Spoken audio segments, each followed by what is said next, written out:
हिंदू पौराणिक ग्रंथों में श्रीहरि को पूरे ब्रह्मांड का देवता कहा गया है। पौराणिक कथाओं की माने तो श्रीहरि के दो चेहरों के बारे में बात कही गई है। एक तरफ वह शांत, सुखद और कोमल के रूप में दिखाई देते हैं, वहीं दूसरी ओर वे शेषनाग पर आसन लेकर विराजमान है। इस रूप में उनका चेहरा कुछ विभिन्न प्रतीत होता है। भगवान विष्णु जी के बारे में शास्त्रों में पढ़ने को मिलता है, शांताकारम भुजशयनम। भगवान विष्णु जी के इस रूप को देखकर पहली बार में हर किसी के मन में यह विचार आता है कि सांप के राजा शेषनाग के ऊपर विराजमान होकर कोई इतना शांत स्वभाव कैसे हो सकता है। तो आइए जाने कि विष्णु जी से संबंधित कुछ ऐसी ही बातें। शेषनाग पर विराजने का भगवान विष्णु का राज यह है, प्रत्येक व्यक्ति का जीवन कर्तव्यों और जिम्मेदारियों से भरा पड़ा होता है। इन सब में सबसे अहम कर्तव्यों में शामिल परिवार, सामाजिक और आर्थिक जिम्मेदारी होती है, जिन्हें पूरा करने के लिए उसके प्रयासों के साथ कई मुसीबतों का भी सामना करना पड़ता है, जो शेषनाग की तरह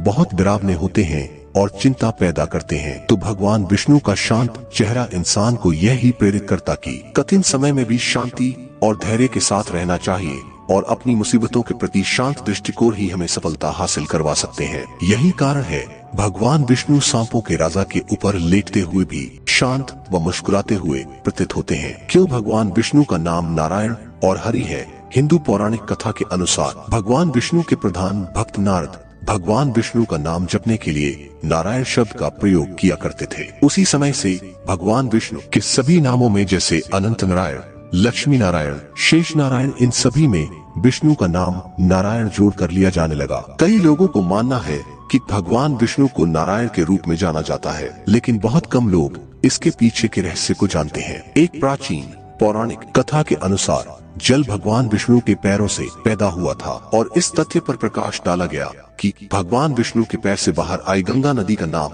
विष्णु पदोदकी के नाम से जाना जाता है। इसके अलावा जल नीर या नर नाम से जाना जाता है और भगवान विष्णु भी पानी में रहते हैं, इसलिए नर से उनका नाम नारायण बना, अर्थात पानी के अंदर रहने वाले भगवान विष्णु को हरि नाम से भी जाना जाता है।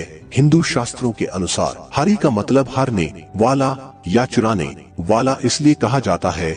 हरि हरति पापणी, अर्थात हरि वो देव है जो जीवन से पाप और समस्याओं को समाप्त करते हैं और हमेशा माया के चंगुल से वातानुकूलित आत्मा का उद्धार करते हैं। भगवान विष्णु के चार हाथ। प्राचीन काल में जब भगवान शंकर के मन में सृष्टि रचने का उपाय आया तो सबसे पहले उन्होंने अपनी अंतर्दृष्टि से भगवान विष्णु को पैदा किया और उनको चार हाथ दिए जो उनकी शक्तिशाली और सब व्यापक प्रकृति का संकेत देते हैं। उनके सामने के दो हाथ भौतिक अस्तित्व का प्रतिनिधित्व करते हैं, पीठ पर दो हाथ आध्यात्मिक दुनिया में अपनी उपस्थिति का प्रतिनिधित्व करते हैं। भगवान विष्णु के चार हाथ अंतरिक्ष की चारों दिशाओं पर प्रभुत्व व्यक्त करते हैं और मानव जीवन के चार चरणों और चार आश्रमों के रूप का भी प्रतीक है। दोस्तों, मैंने तो आपको सिर्फ विष्णु भगवान के 3 रहस्य बताए हैं। वैसे विष्णु भगवान के बहुत सारे अवतार और बहुत सारे रहस्य आपको बताने बाकी है और वैसे मैं आपको अगले वीडियोज में बताता रहूंगा। तब तक के लिए आपको हमारे वीडियो पसंद आए हो